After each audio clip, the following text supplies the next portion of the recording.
Saya tertarik. Setelah Puat mengeluarkan kenyataan sebegini, saya tertarik nak mendengar apakah apa orang kata desakan ataupun ugutan letak jawatan atau dipecat daripada pimpinan-pimpinan PKR atau pimpinan-pimpinan UMNO kepada Puan Zulkarnain. Nilai ringgit turun lagi. Hari ni dah cecah 4.76 macam korang boleh tengok graf kat atas ni. Jadi gini kita kenalah siap siaga sebab boleh kacau harga barangan. Masuk je 1 Januari, kita nampak ringgit dah mula kena balik dengan dolar. Bila dah jadi gini, orang ramai tertanya lah, boleh ke kita tembus RM5 tu? Dan ni, BNM dah ikat OPR, prestasi ringgit memang betul-betul bergantung pada kuasa pasaran matawang. Assalamualaikum warahmatullahi wabarakatuh. Okey geng, kita bersama lagi Solihin Syabuddin. Okey geng, aku nak respon terhadap Puat Zulkarnain ni. Aku rasa geram juga. Aku rasa tak puas hati juga. Baru-baru ni, Puat Zulkarnain mengeluarkan kenyataan hentam Rafizi Ramli. Pada aku, hang nak hentam orang di dalam kerajaan hang, boleh, no problem. Tapi sertakan solusi, sertakan jalan penyelesaian, sertakan cadangan hang. Bukannya hantam membuta tuli tanpa hang memberi penyelesaian ataupun hang bagi cadangan ataupun hang bagi solusi. Sepatutnya kita nak kritik orang, last sekali kita cakap lah. Sepatutnya hang kena buat macam ni. Sepatutnya engkau kena buat macam ni. Sekian. Barulah ekonomi akan baik. Itu barulah ini akan membina. Barulah ringgit akan kukuh. Tetapi setakat kritik, hantam, tapi penyelesaian tu tak ada. Hang kritik untuk apa? Nak abang api kat hampa. Kalau setakat kami nak balas balik tu boleh. Tapi kami tak mau menggugat kestabilan kerajaan. Bukan tak boleh. Kami cerita hampa, kami Pakatan Harapan ni nak abang api dekat Puan. Kalau setakat kami nak hentam, kami boleh hentam daripada kepala sampai ke ekor. Tapi disebabkan kami menghormati gabungan kerajaan hari ni.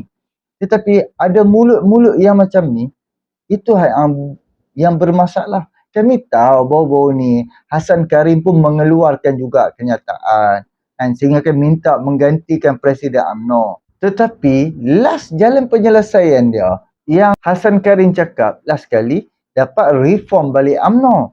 Tujuan dia adalah penyelesaian dia juga.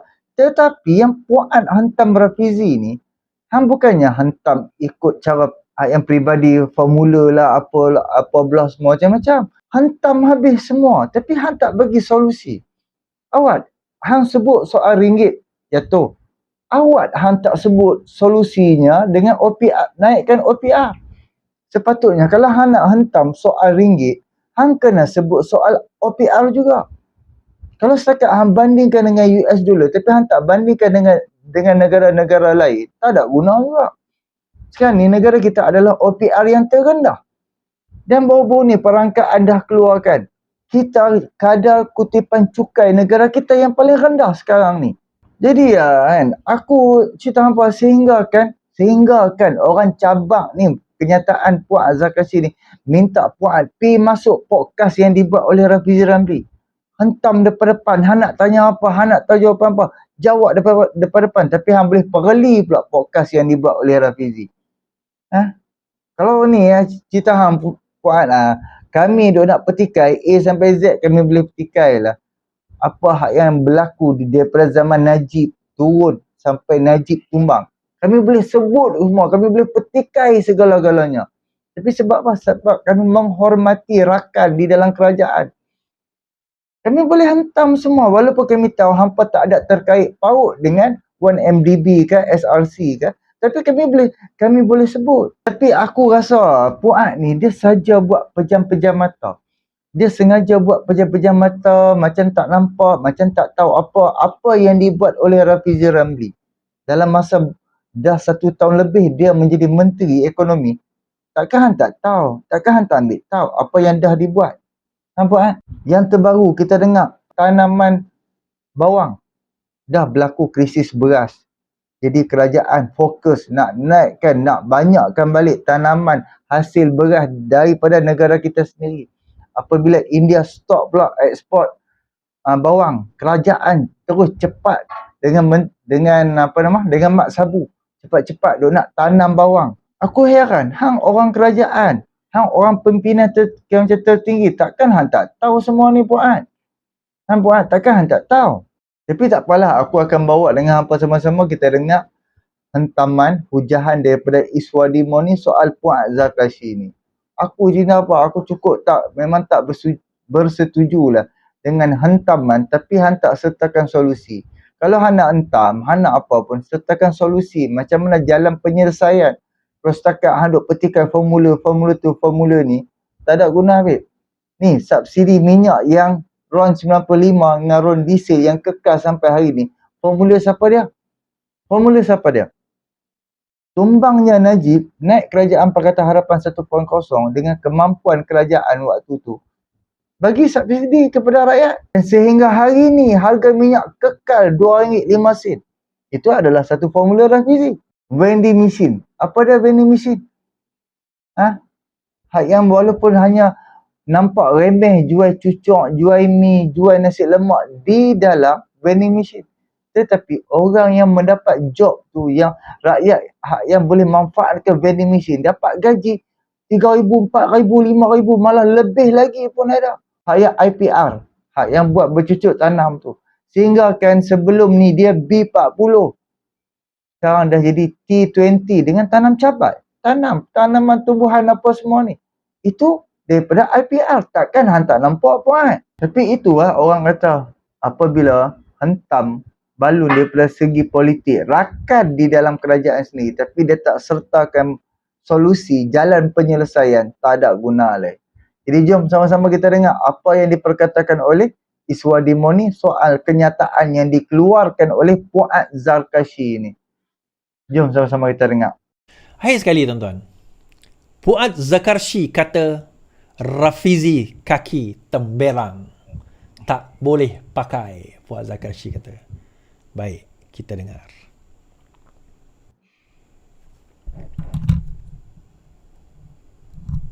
Seorang ahli MKT UMNO, Muhammad Puan Zarkashi, menyifatkan program podcast yang dikendalikan oleh Menteri Ekonomi Rafizi Ramli hanya membentangkan formula dan bukannya penyelesaian. Menurut Puan, rakyat sudah jemu mendengar formula dan alasan dari Rafizi kerana mereka hanya mahukan penyelesaian terhadap harga barangan, kereta dan tol selain penyelesaian terhadap penurungan ringgit. Dalam satu hantaran di Facebook, Puan turut mengkritik podcast Rafizi yang bertajuk "Yang bakar menteri hanyalah gimmick untuk mempopularkan diri tanpa penyelesaian". Justru itu, Puan membidas Rafizi supaya tidak membuang masa rakyat untuk mendengar temberangnya sambil mencadangkan supaya menukar nama podcast tersebut kepada "Ini Kejayaan Formula Saya".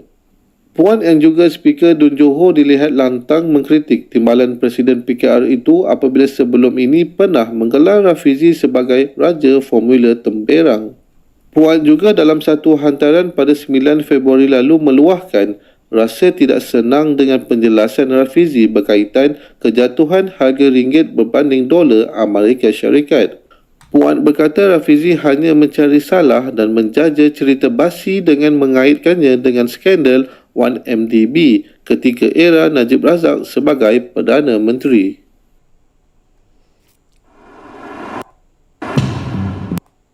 Baik, kita baca kenyataan daripada Puan. Podcast YBM Rafizi hanya bentang popular. Alasan, kata Puan. Oh, okey. Betul kan? Seorang pemimpin UMNO mengkritik program Bual Bicara Podcast YBM yang bakal menteri dikendalikan Rafizi yang didakwa hanya membentangkan formula dan alasan berbanding kejayaan mengurus ekonomi.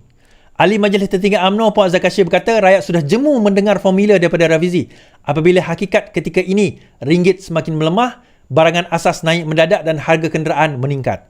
Cuba turunkan satu daripada isu di atas. Rakyat jemu dengan formula dan alasan podcast yang bakar menteri gimmick mempopularkan diri. Jangan buang masa dengan temberang. Tukar nama podcast kepada nama baru Ini Kejayaan Formula Saya, kata Puan. Adun Rengit itu sebelum ini lantang mengkritik timbalan Presiden PKR dengan menggelarnya Raja Formula Temberang. Menjengah di ruangan komen, pertelingkahan itu menarik perhatian warga maya Adrian Hakim yang mempersoalkan keutuhan kerajaan perpaduan pimpinan Anwar Ibrahim. Kenapa terus berbalah? Adakah petanda kerajaan perpaduan akan runtuh dalam tahun ini? soalnya. Baik. Oh, tu komen lah. Yang pertama sekali, saya tertarik nak dengar apa komen pimpinan-pimpinan PKR atau pimpinan-pimpinan UMNO tentang kenyataan-kenyataan lancang sebegini yang datang daripada pimpinan UMNO. Saya tertarik.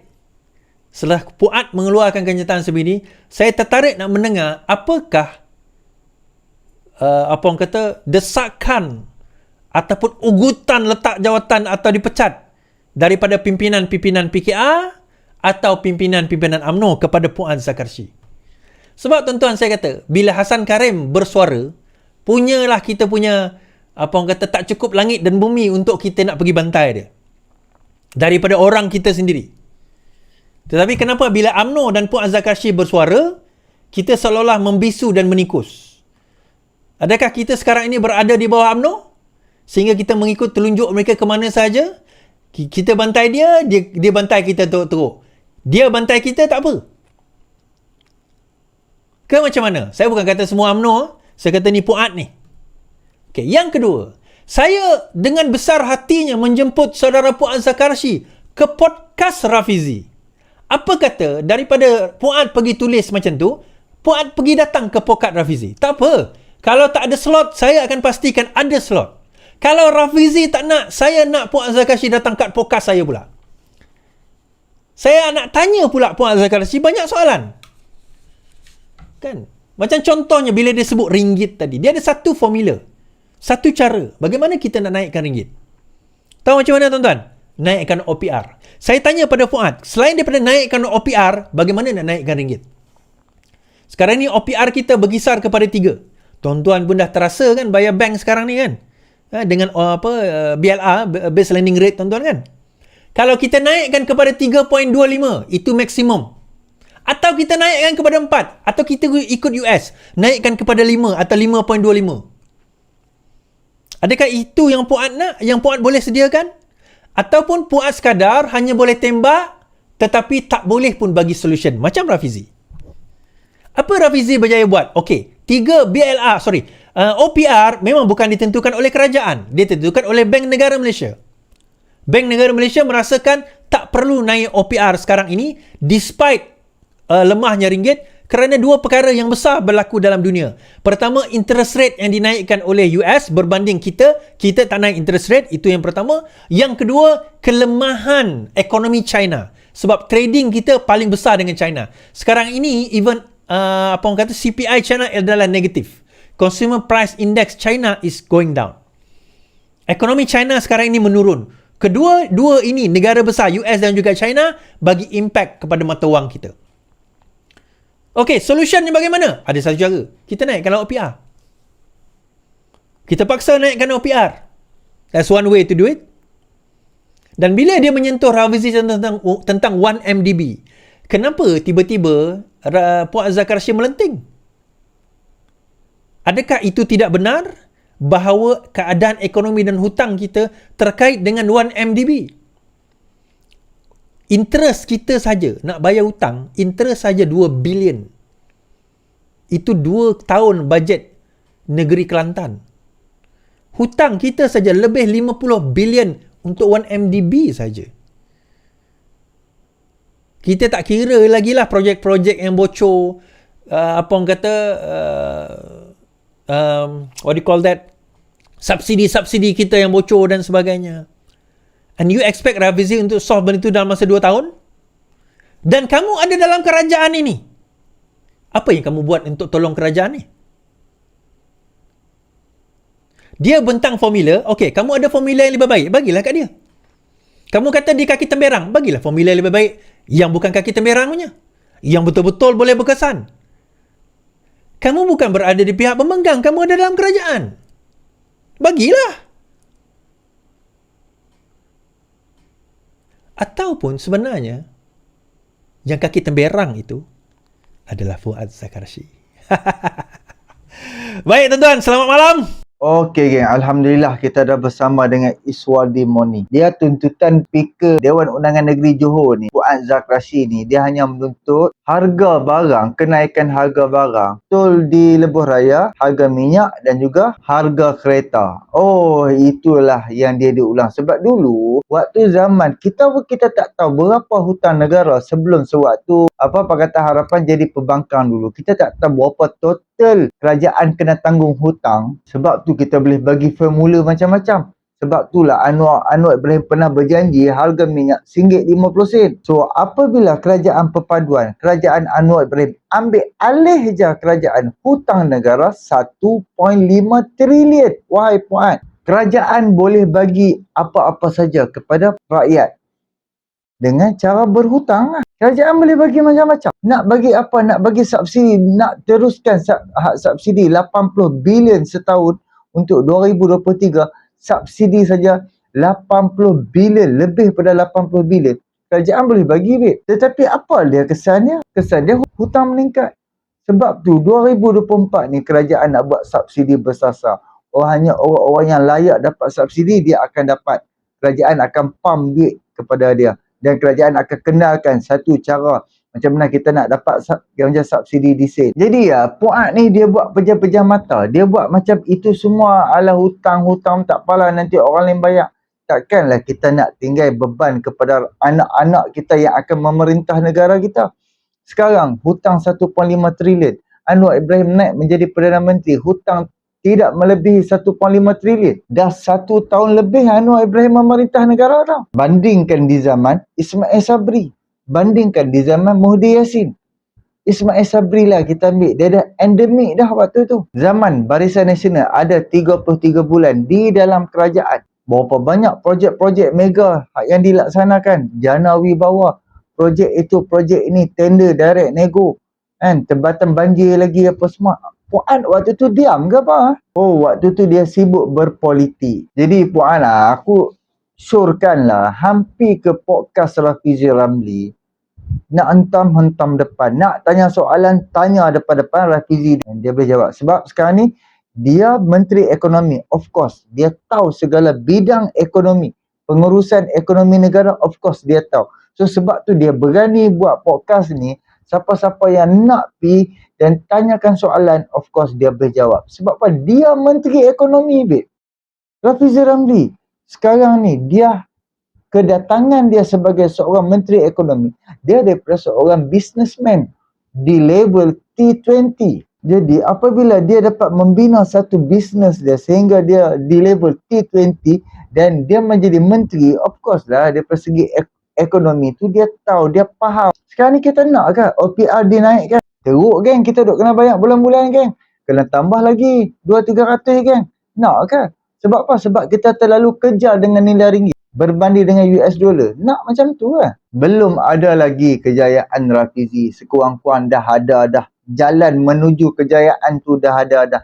Jalan berusaha untuk keluarkan rakyat. Rakyat miskin tegar, bagi peluang pekerjaan, sediakan segalanya barang untuk B40 rakyat-rakyat yang dah buntu, yang tak ada kerja dah, boleh apply dekat IPR. So kerajaan akan tapis, akan cari orang yang bersungguh-sungguh, yang kerajaan akan sediakan tanah lagi untuk mereka. Takkan hantar nampak lagi Puan? Nampak? No, kita duk dengar daripada 2021, 2022 setiap tahun yang akan datang kita duk dengar ekonomi mencabar.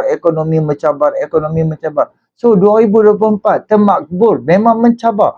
Apabila yang berlaku dekat China, deflasi tau. Bukan berlaku inflasi. Ni deflasi. Deflasi ni memang masalah pengurusan negara dan pengurusan ekonomi. Kan? Dengan ekonomi China ni problem. Kita dengar. Dan sekarang ni pula Amerika Syarikat duk nak sailang China. Takkan tak tahu basic Puan, apa yang berlaku sekarang ni antara Amerika Syarikat dengan China. Ini ekonomi besar. Takkan tak tahu Puan.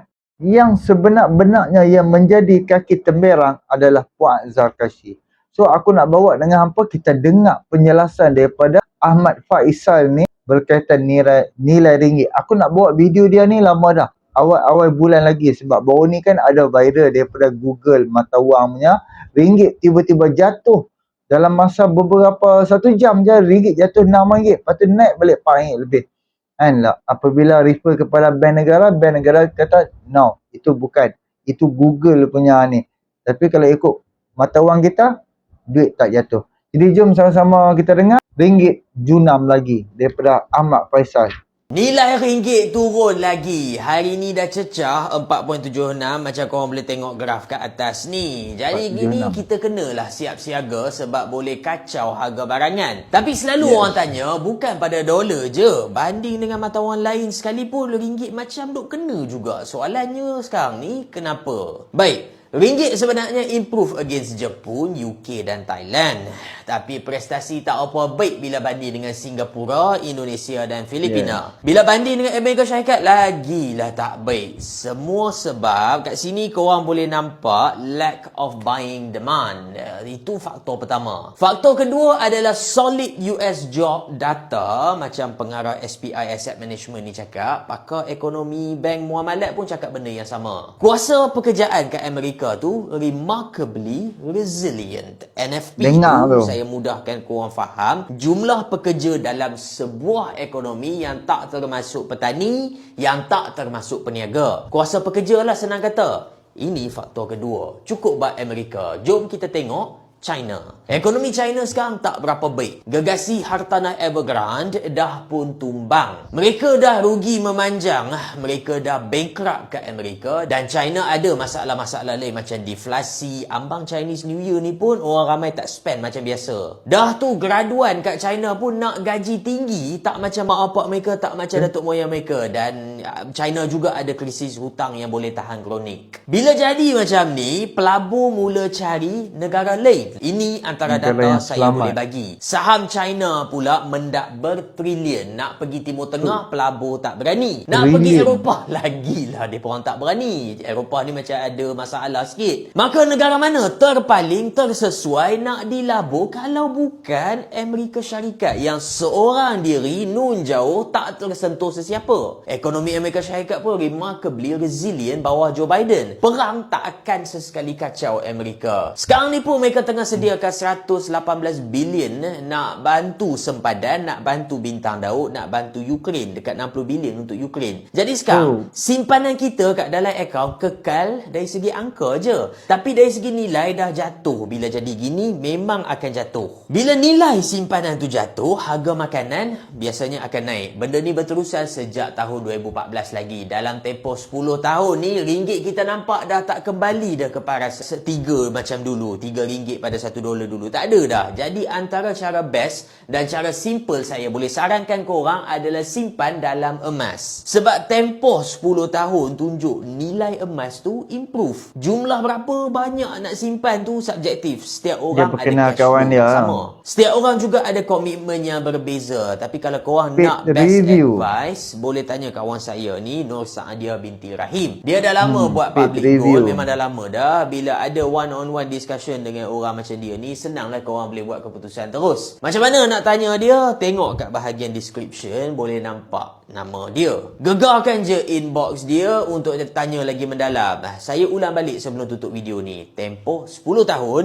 ringgit tak improve macam dulu. Dah jadi distant memory dah ringgit Malaysia 3 tu. Kita tak tahu 10 tahun akan datang macam mana. Kalau ringgit improve, Alhamdulillah. Tapi kalau tak improve, emas kurangnya boleh reduce impact tu. Korang semua boleh tanya Nur Saadia dan kita jumpa dalam video-video lain. Okey geng, aku harap hampa faham penjelasan dia tadi soal apa yang berlaku dekat China. Bayangkan hutang trilion dan China pun dia tak percaya dekat US. So sekarang ni pelabur-pelabur pun sebab depa dapat tengok apa yang berlaku dekat China. So depa tengok dekat US ni cantik. Tu yang depa pergi parking duit dekat US. So pelabur pun tak masuk Malaysia.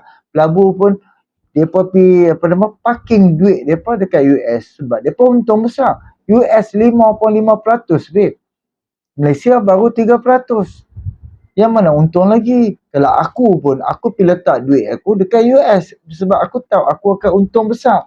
Faham tak apa yang dah berlaku sekarang ni, apa yang tengah berlaku di dalam negara, di dalam dunia ni. Jadi aku nak bawa dengan hampa untuk video dia yang kedua soal ringgit ni juga. Jadi aku harap apa yang dipertikaikan oleh Puan Zarkashi ni, harap orang-orang yang termakan dengan kata-kata dan hasutan Puan ni dapat berfikirlah. Jom sama-sama kita dengar.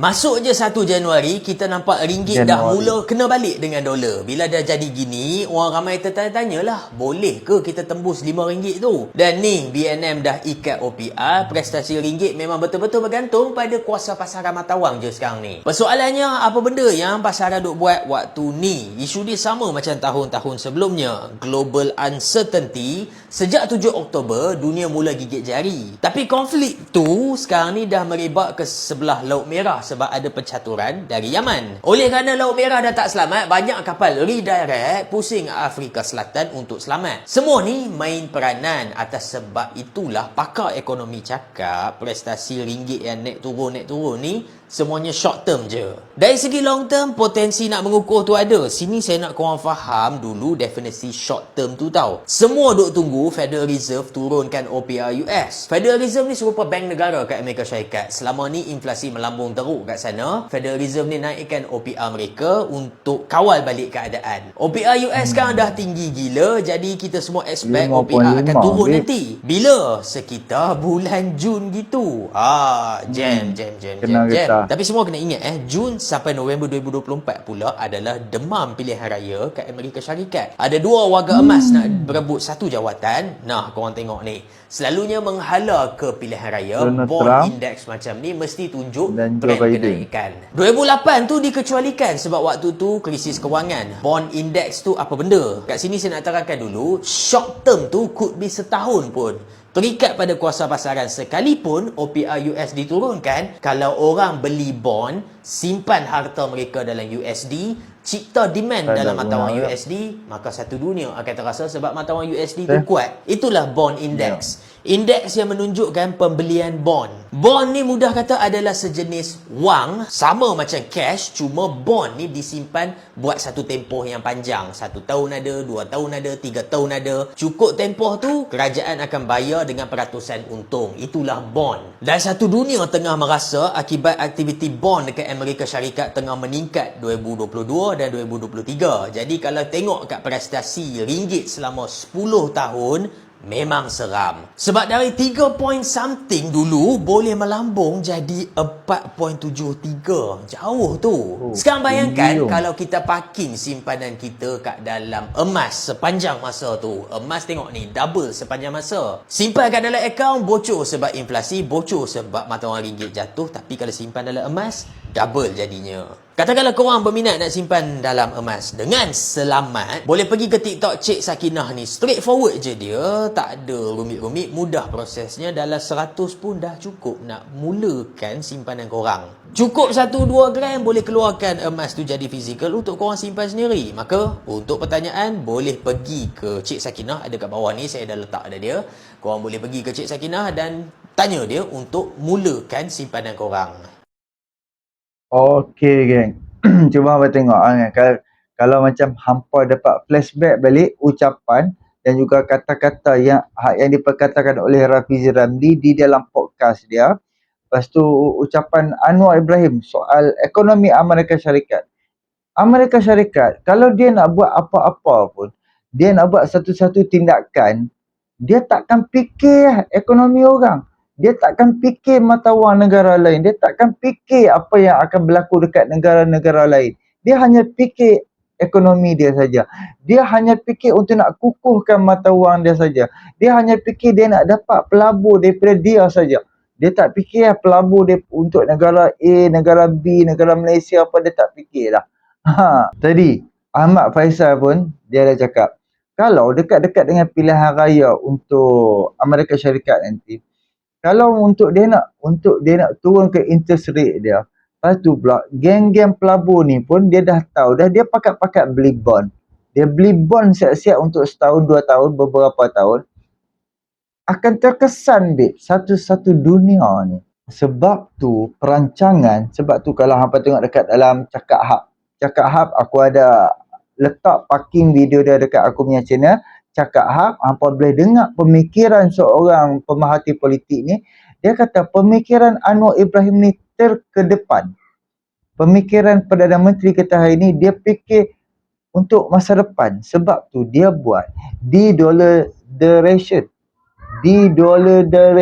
Disebabkan dia fikir untuk masa depan rakyat dia, tekanan hidup rakyat dia untuk nak beli barang-barang import, barang-barang daripada luar negara kan. Kalau kita menggunakan US dollar, of course rakyat akan terkesan dia. Sebab itulah Anwar Ibrahim berfikir dan juga berusaha pergi cari negara by negara, presiden-presiden, dan kita berbincang. Kita berdagang dengan mata wang sesama kita. Macam kita tak perlu guna US dollar. Sebab tu sekarang ni kalau macam kita perhatikan barang di dalam Shopee lah, majoriti di dalam TikTok ataupun Shopee, kita boleh tengok barang murah habis, murah gila punya. Sebab apa? Anwar Ibrahim pun dia dah cakap 25% antara Malaysia dan China memang kita berdagang dengan menggunakan mata wang kita sendiri dah sehingga hari ni kan. Jadi kalau mungkin pada aku, mungkin dia tengok nilai lah. Anda kata nilai tu dia dah beribu-ribu, puluh ribu, kita memang terpaksa lah menggunakan US dollar. Ringgit tukar ke US dulu, lepas tu barulah tukar ke mata wang China. Berbeza dengan 25% ni, kita ringgit dengan yuan saja, ringgit dengan China direct terus. So kita akan dapat keuntungan, kita akan dapat barang yang sangat-sangat murah. Kalau kita berdagang dengan negara-negara lain, negara-negara Europe, kita ambil barang daripada Jerman ke, daripada mana-mana yang jauh-jauh dekat Europe punya negara, of course lah kita perlu menggunakan US dollar. Satu US dollar RM4.70. Boleh tahan babe. Memang sebab itulah idea, pemikiran, pandangan Anwar Ibrahim ni berfikir ke depan. Tapi Puan tak fikir semua ni.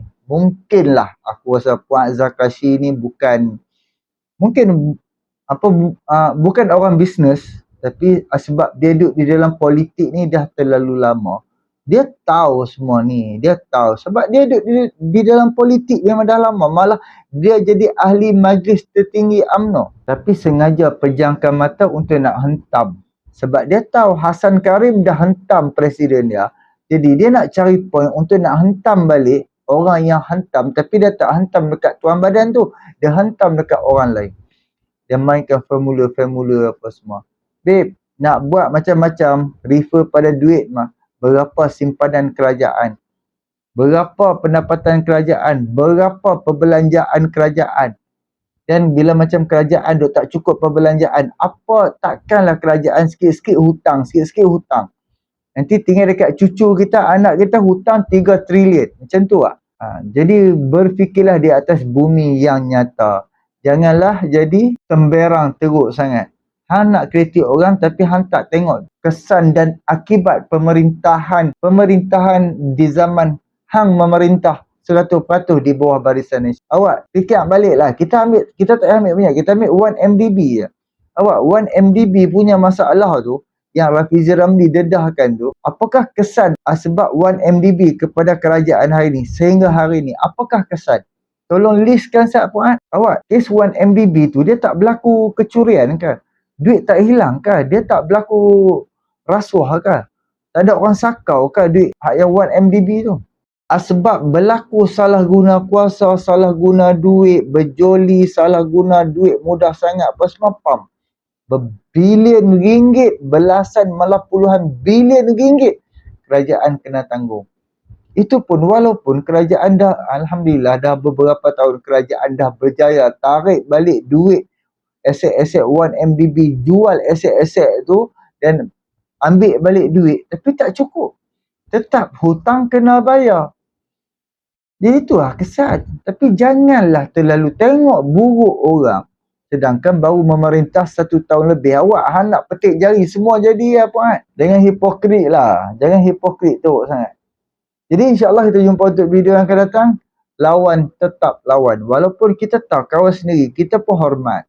Tapi apabila dia tak hormat kita, takkanlah kita ni jadi syaitan bisu. Of course lah, kita perlulah menjawab. Jadi terima kasih banyak. Jumpa untuk video yang akan datang. Boleh tolong subscribe, like, komen dan share. Assalamualaikum.